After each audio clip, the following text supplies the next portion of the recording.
Good morning guys. Nandito na naman po si Kiro Rosan Channel. Siyempre magluluto tayo ng ating pananghalian. Lagyan natin ang sibuyas, bawang at chicken gizzard.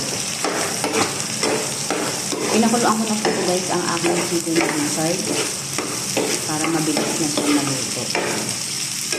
Meron akong pinaghaluhalong ulam. Meron akong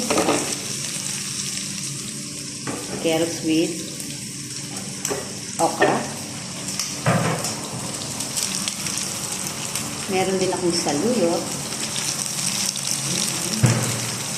At syempre meron din akong bell pepper with chili. Yan. Halo-halo din natin lahat ito para mabilis maluto. Madali ito guys, kasi okay na. Ilagay na natin itong bell pepper.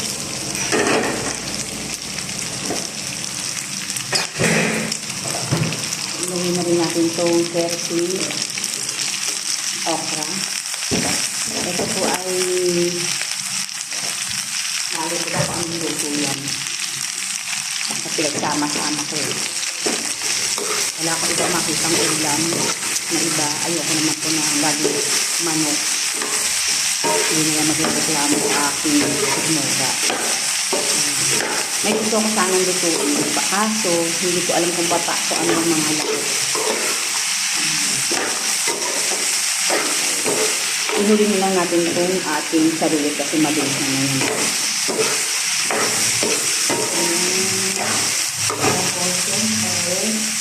Ilagyan na natin siya ng asin at konting paminta. Hindi ko makuha. Isang kamay lang ang aking ginagamit. Tapos, isang kamay din ang aking ginagamit sa aking paglibado.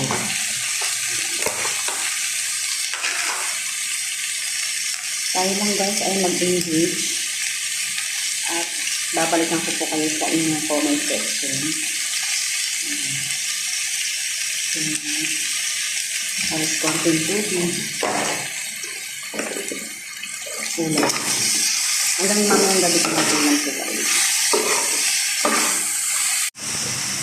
Dahil mabilis lang guys ito maluto, lagyan natin siya ng konting sabaw.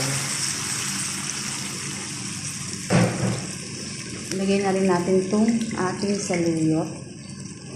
Yan, kasama-sama na siya.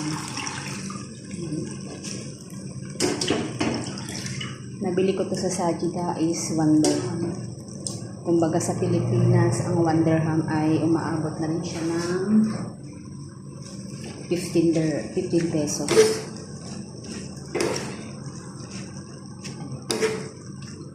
Para kung kambing nito.